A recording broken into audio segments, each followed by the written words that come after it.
Hello viewers, welcome to Sukanta sir classes. তো regular সকাল 7টা থেকে তোমাদের যে অর্থাৎ জেনারেল অ্যাওয়ারনেসের ভিডিওগুলো যাচ্ছে। আজকে প্রাচীন ভারতের ইতিহাসের থেকে 30টা বাছাই করা কোশ্চেন অ্যান্সার নিয়ে আলোচনা করব।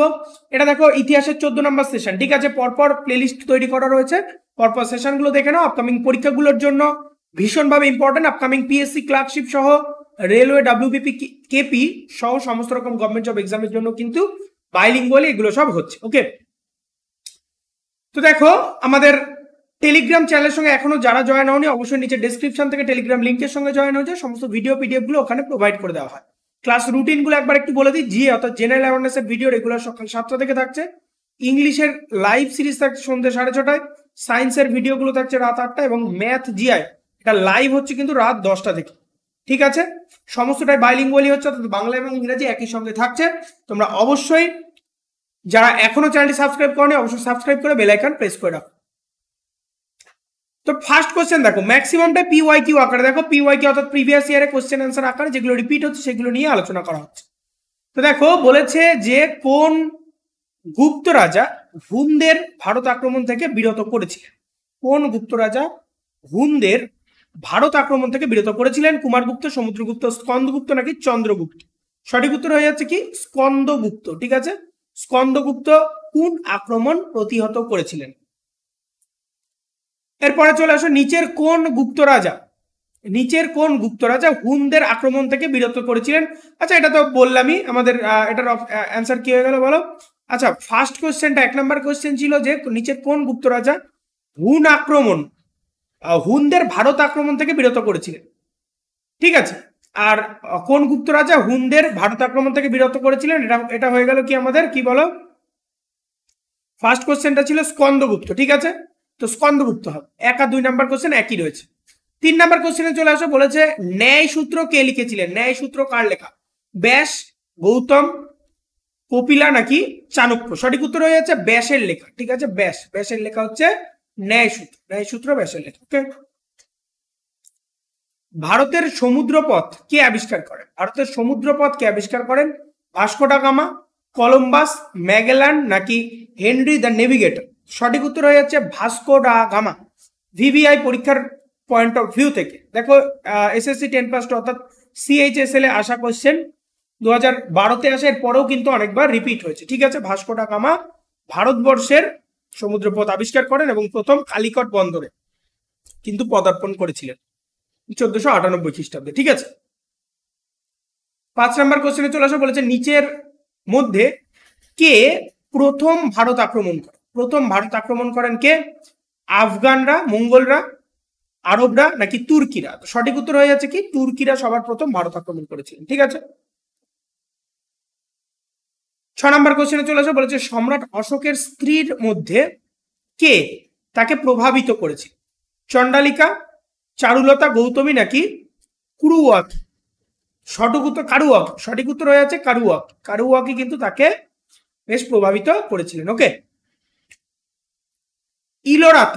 ইলোরাতে কঠিন শিলা কেটে বিখ্যাত কৈলাস মন্দিরটি যে নির্মাণ করা হয়েছে সেটা কোন রাজবংশের আমল? চোল, কাদম্ব, পল্লব নাকি রাষ্ট্রকূট? সঠিক উত্তর হয়ে যাচ্ছে পল্লবদের আমল, ঠিক আছে। পল্লবদের আমলে কিন্তু তৈরি করা হয়েছে ইলোরাতে যে কঠিন শিলা কেটে যে কৈলাস মন্দিরটি, সেটি পল্লবদের আমলে তৈরি করা হয়। 8 নম্বর কোশ্চেনে চলে আসো, বলেছে নিচের কোনটি চোল রাজাদের রাজধানী ছিল? চোল রাজাদের রাজধানী ছিল কি কাঞ্চি, তাঞ্জোর, মাদুরাই নাকি তিরুচিরাপল্লী? সঠিক উত্তর হয়ে যাচ্ছে কি এটা তাঞ্জোর ছিল, ঠিক আছে। তাঞ্জোর ছিল চোল রাজাদের রাজধানী, তাঞ্জোর। ওকে, 9 নম্বর কোশ্চেনে চলে আসো, বলেছে রাজা হর্ষবর্ধনের দরবারি কবির নাম কি? রাজা হর্ষবর্ধনের দরবারে যে কবি ছিল তার নাম কি?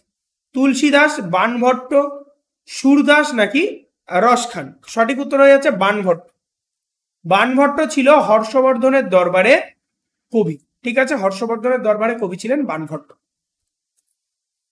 10 নম্বর কোশ্চেনে চলে আসো, বলেছে হরপ্পান সিল তৈরিতে নিচের কোন উপকরণটি প্রধানত ব্যবহৃত হতো? হরপ্পান সিল তৈরিতে পোড়ামাটির, ব্রোঞ্জ, তামা নাকি লোহ? সঠিক উত্তর হয়ে যাচ্ছে পোড়ামাটির সিল কিন্তু ব্যবহার করা হতো, পোড়ামাটির সিল ব্যবহার করা, ঠিক আছে। দেখো সমস্ত কিন্তু কোয়েশ্চেনগুলো আমরা PYQ নিয়ে কাজ করছি, তার কারণ হচ্ছে এই ধরনের কোয়েশ্চেনগুলো কিন্তু রিপিট হয়, ঠিক আছে। এসএসসি থেকে পরবর্তী ক্রমে আমাদের পিএসসি, WBP, KP, ঠিক আছে, এই ধরনের যে পরীক্ষাগুলো আছে সমস্ত পরীক্ষায় কিন্তু ম্যাক্সিমামটাই পরীক্ষায় আসা কোশ্চেন বা রিপিটেড কোশ্চেনগুলো দেয়। তো আমরা যদি সমস্ত প্রিভিয়াস ইয়ার, ঠিক আছে, সমস্ত প্রিভিয়াস ইয়ার কমপ্লিট করতে পারি সেটা সমস্ত পরীক্ষার, তাহলে কিন্তু আমাদের অনেকটাই সুবিধা হয়ে যাবে। আর আমি সেই কাজটাই করছি, ঠিক আছে। আমাদের যে সেশনগুলো হচ্ছে সম্পূর্ণটাই ম্যাক্সিমামটা এই ধরনের কোশ্চেন আনসারগুলো নিয়েই কাজ করা হচ্ছে। বলেছে পল্লবদের রাজধানী ছিল কি? আরকোট, কাঞ্চি, মালখেদ নাকি বনভাসেল? সঠিক উত্তর হয়ে যাচ্ছে কাঞ্চি, ঠিক আছে। কাঞ্চি ছিল পল্লবদের রাজধানী। ওকে, কাঞ্চি ছিল পল্লবদের রাজধানী। 12 নম্বর কোশ্চেনে চলে আসো। বলেছে কার রাজত্বকালে গান্ধার স্কুল অফ আর্ট প্রস্ফুটিত হয়েছে? গান্ধার স্কুল অফ আর্ট প্রস্ফুটিত হয় হর্ষবর্ধনের কথা বলা হয়েছে, অশোক, কনিষ্ক নাকি দ্বিতীয় চন্দ্রগুপ্ত? সঠিক উত্তর হয়ে যাচ্ছে কি কনিষ্করাম, ঠিক আছে। কনিষ্কর আমলে কিন্তু গান্ধার স্কুল অফ আর্ট প্রতিষ্ঠিত বা প্রস্ফুটিত হয়। ওকে, 13 নম্বর কোশ্চেনে চলে আসো। বলেছে জৈন এবং বৌদ্ধ উভয় ধর্মেই বিশ্বাস ছিল না। কিসের বিশ্বাস ছিল না? যজ্ঞ, পরিত্রাণ, বর্ণপ্রথা নাকি আচার অনুষ্ঠানে? তো সঠিক উত্তর হয়ে যাচ্ছে বর্ণপ্রথা, ঠিক আছে। এই যে বর্ণের যে কাস্ট সিস্টেম যেটা আছে বৌদ্ধ এবং জৈন ধর্মে কিন্তু এর কোনো প্রচলন নেই। ওকে, 14 নম্বর কোশ্চেন চলে আসো। বলেছে গুপ্ত শাক বা শাক্য বংশের, অ্যাকচুয়ালি শাক্য হয়, শাক্য বংশের প্রতিষ্ঠা করেন কে? এটা হচ্ছে চন্দ্রগুপ্ত প্রথম, অর্থাৎ প্রথম চন্দ্রগুপ্ত, ঠিক আছে। প্রথম চন্দ্রগুপ্ত শাক্য বংশ প্রতিষ্ঠা করেন। ওকে, যে ভাষা থেকে ভারত কথাটি উৎপত্তি হয়েছে? ইংরেজি, গ্রিক, ফার্সি নাকি আরবি? সঠিক উত্তর হয়ে যাচ্ছে ফার্সি ভাষা থেকে ভারত কথাটি উৎপত্তি হয়েছে। এই ভারত নামে অনেক বিভিন্ন রকম কথিত আছে, যেমন ভরত রাজার নাম অনুসারে অনেকে বলে, বিষ্ণু পুরাণ থেকেও অনেকে বলে, তো এই ধরনের বিভিন্ন রকম আছে। তো এখানে আমাদের যেটা আছে ফার্সি বা ফরাসি ভাষা থেকে কিন্তু ভারত শব্দটির উৎপত্তি হয়েছে, ঠিক আছে। 16 নম্বর কোশ্চেনে চলে আসো। বৈশাখ পূর্ণিমার একটি বড় তাৎপর্য রয়েছে, বা বৈশাখী পূর্ণিমার একটি বড় তাৎপর্য রয়েছে, কারণ এটি হলো এই দিনে বুদ্ধের জন্মগ্রহণ হয়, বুদ্ধ জ্ঞান লাভ করেন বা বোধি লাভ করেন, বুদ্ধ মারা যান নাকি উপরের সবগুলি? সঠিক উত্তর হয়ে যাচ্ছে আমাদের উপরের সবগুলি। বৈশাখী পূর্ণিমার দিনই কিন্তু 3টে কাজই ঘটেছে, জন্ম, মৃত্যু এবং জ্ঞান লাভ। ওকে, তারপরে দেখো বৈদিক আর্যদের প্রধান খাদ্য কি ছিল? বার্লি চাল, দুধ এবং তার পণ্য, চাল ডাল এবং শাকসবজি, ফল। সঠিক উত্তর হয়ে যাচ্ছে দুধ এবং পণ্য, ঠিক আছে। দুধ এবং পণ্য, এটা কি ছিল? বৈদিক আর্যদের প্রধান খাদ্য, ঠিক আছে। বৈদিক আর্যদের প্রধান খাদ্য ছিল ফল এবং দুধ এবং তার পণ্য। 18 নম্বর কোশ্চেনে চলে আসো। চন্দ্রগুপ্ত মৌর্যের বিখ্যাত শিক্ষক চাণক্য, চন্দ্রগুপ্ত মৌর্যের যে শিক্ষক ছিলেন চাণক্য, তিনি কোন শিক্ষা কেন্দ্রের সাথে যুক্ত ছিলেন? তক্ষশিলা, নালন্দা, বিক্রমশিলা নাকি বৈশালী? সঠিক উত্তর হয়ে যাচ্ছে তক্ষশিলা। তক্ষশিলা বিশ্ববিদ্যালয়ের সঙ্গে কিন্তু তিনি যুক্ত ছিলেন, অর্থাৎ চাণক্য যুক্ত ছিলেন। ওকে, পরের কোশ্চেন দেখো। বলেছে নিচের কোন চোল রাজা প্রথম সিলন বা সিংহল জয় করে? সিংহল বলতে শ্রীলঙ্কা, ঠিক আছে, শ্রীলঙ্কা জয় করে। প্রথম আদিত্য, প্রথম রাজা রাজেন্দ্র নাকি রাজাউল্লাহ? সঠিক উত্তর হচ্ছে যে প্রথম রাজা, ঠিক আছে, রাজা 1, ইনি হচ্ছে প্রথম সিংহল বা শ্রীলঙ্কা জয় করেন। 20 নম্বর কোশ্চেনে চলে আসে। বলেছে অজন্তা এবং ইলোরা গুহা ভারতের কোন রাজ্যে অবস্থিত? অজন্তা এবং ইলোরা গুহা ভারতের কোন রাজ্যে অবস্থিত? কেরালা, ওড়িশা, মহারাষ্ট্র নাকি জম্মু কাশ্মীর? তো সঠিক উত্তর হয়ে যাচ্ছে মহারাষ্ট্রে অবস্থিত, ঠিক আছে। মহারাষ্ট্রে অবস্থিত কি? অজন্তা এবং ইলোরা গুহা, ঠিক আছে। অজন্তা এবং ইলোরা গুহা মহারাষ্ট্রে। 21 নম্বর কোশ্চেনে চলে আসে। বলেছে গুপ্ত যুগে সবচেয়ে বেশি সংখ্যক মুদ্রা জারি হয়েছিল কিসের মুদ্রা? স্বর্ণ মুদ্রা, রূপোর মুদ্রা, তামা নাকি লোহা? সঠিক উত্তর হয়ে যাচ্ছে এটা সোনার মুদ্রা জারি হয়েছে, ঠিক আছে, সোনার মুদ্রা জারি হয়েছে। বৈদিক যুগে রাজারা প্রজাদের কাছ থেকে যে কর আদায় করতেন তাকে কি বলা হতো? যে কর আদায় করতেন তাকে কি বলা হতো? বালি, বিদাথা, বর্মন নাকি কারা? তো সঠিক উত্তর হয়ে যাচ্ছে এটা বালি, ঠিক আছে, বালি। নিচের কোন রাজবংশ অহলোল শিলালিপির সাথে যুক্ত ছিল? অহলোল শিলালিপির সাথে যুক্ত ছিল পারমারা রাজবংশ, চালুক্য রাজবংশ, চোল রাজবংশ নাকি রাষ্ট্রকূট রাজবংশ? সঠিক উত্তর আমাদের হয়ে যাচ্ছে চালুক্য বা চোল রাজবংশ। ঠিক আছে, চালুক্য বা চোল রাজবংশ কিন্তু অহোলল শিলালিপির সাথে যুক্ত ছিল, অহোলল শিলালিপির সাথে যুক্ত ছিল। ঠিক আছে, 24 নম্বর কোশ্চেনে চলে আসো, বলেছে নিচের মধ্যে কে মগধ শাসন করেছিলেন? মৌর্য রাজবংশের পরিবর্তন হয়। তো সঠিক উত্তর হয়ে যাচ্ছে শুঙ্গ রাজবংশ। ঠিক আছে, সাঁচি, যে আমরা সাঁচি সারনাথের বৌদ্ধ স্তূপের কথা জানি, তো সাঁচির মহান স্তূপ বা বৌদ্ধ স্তূপ এটা কোথায় রয়েছে? উত্তরপ্রদেশ, মধ্যপ্রদেশ, অরুণাচল প্রদেশ নাকি অন্ধ্রপ্রদেশ? সঠিক উত্তর হয়ে যাচ্ছে মধ্যপ্রদেশ। ঠিক আছে, মধ্যপ্রদেশে রয়েছে। ওকে, 26 নম্বর কোশ্চেনে চলে আসা, বলেছে আর্য সমাজে মানুষের জীবনের নিম্নোক্ত পর্যায়গুলি এর মধ্যে কোনটি বয়সের ঊর্ধ্বক্রম অনুসারে সঠিক?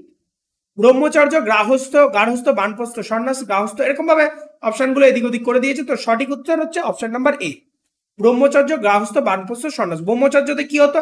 গুরুর বাড়ি থেকে বা শিক্ষা গুরুর বাড়ি থেকে পড়াশোনা করতো, তারপরে গার্হস্থ জীবনে আসতো, তারপরে বানপ্রস্থ এবং লাস্টে সন্ন্যাস জীবনে আসতো। মানে জীবনের 4টে ভাগই তারা কিন্তু আস্বাদন করতো। ঠিক আছে, 27 নম্বর কোশ্চেনে চলে আসো, বলেছে হরপ্পা নদীর তীরে অবস্থিত গঙ্গা, রবি, যমুনা নাকি সিন্ধু? সঠিক উত্তর হয়ে যাচ্ছে রবি নদী। রবি নদী হরপ্পা নদীর তীরে অবস্থিত। হরপ্পা, এইখানটায় একটুখানি বাংলা ভাষায় ভুল আছে, হরপ্পা কোন নদীর তীরে হয়? ঠিক আছে, হরপ্পা কোন নদীর তীরে অবস্থিত। 28 নম্বর কোশ্চেন দেখো, চোল রাজা কে ছিলেন যিনি গঙ্গাকে উত্তর থেকে দক্ষিণে নিয়ে আসেন? ইনি ছিলেন হচ্ছে রাজেন্দ্র চোল। ঠিক আছে, রাজেন্দ্র। ওকে, 29 নম্বর কোশ্চেন দেখো, দ্বিতীয় চন্দ্রগুপ্ত কি নামে পরিচিত ছিলেন? দ্বিতীয় চন্দ্রগুপ্ত সমুদ্রগুপ্ত, স্কন্দগুপ্ত, বিক্রমাদিত্য নাকি রানাগুপ্ত? সঠিক উত্তর হয়ে যাচ্ছে কি বিক্রমাদিত্য নামে পরিচিত ছিলেন। ঠিক আছে, বিক্রমাদিত্য হচ্ছে দ্বিতীয় চন্দ্রগুপ্তের উপাধি ছিল। ঋগ্বৈদিক আর্যরা যে একজন যাজক সম্প্রদায় ছিল তা এই সত্য দ্বারাই প্রমাণিত হয়। কোন সত্য? সত্যটা হচ্ছে সবকটা, অর্থাৎ ঋগ্বেদে গুরুর অনেক উল্লেখ রয়েছে, বেশিরভাগ যুদ্ধই হয়েছিল গরুর জন্য। পুরোহিতদের দেওয়া উপহারগুলি সাধারণত গরু ছিল এবং জমি নয়। মানে এখানে মেন ক্রাইটেরিয়া ছিল গরু দিয়েই সমাজের প্রথাগুলি সব চলতো। ঠিক আছে, এই তো আজকে এই পর্যন্ত, দেখা হচ্ছে পরের ভিডিওতে। ভিডিও ভালো লাগলে অবশ্যই লাইক, কমেন্ট এবং সাবস্ক্রাইব করো, শেয়ার করো যাতে সবার কাছে এই ধরনের ভিডিওগুলো যায়। যারা এখন আমাদের টেলিগ্রাম চ্যানেলের সঙ্গে জয়েন হওনি, নিচে ডেসক্রিপশন থেকে টেলিগ্রাম লিঙ্কের সঙ্গে জয়েন হয়ে যাও। সমস্ত ভিডিও, পিডিএফ, নোটিফিকেশন, তার সঙ্গে সঙ্গে কুইজ, সমস্তটাই কিন্তু আমাদের টেলিগ্রাম চ্যানেলে হয়। ওকে, দেখা হচ্ছে পরের ভিডিওতে। খুব ভালো থাকো, পড়তে থাকো সিলেকশনের জন্য।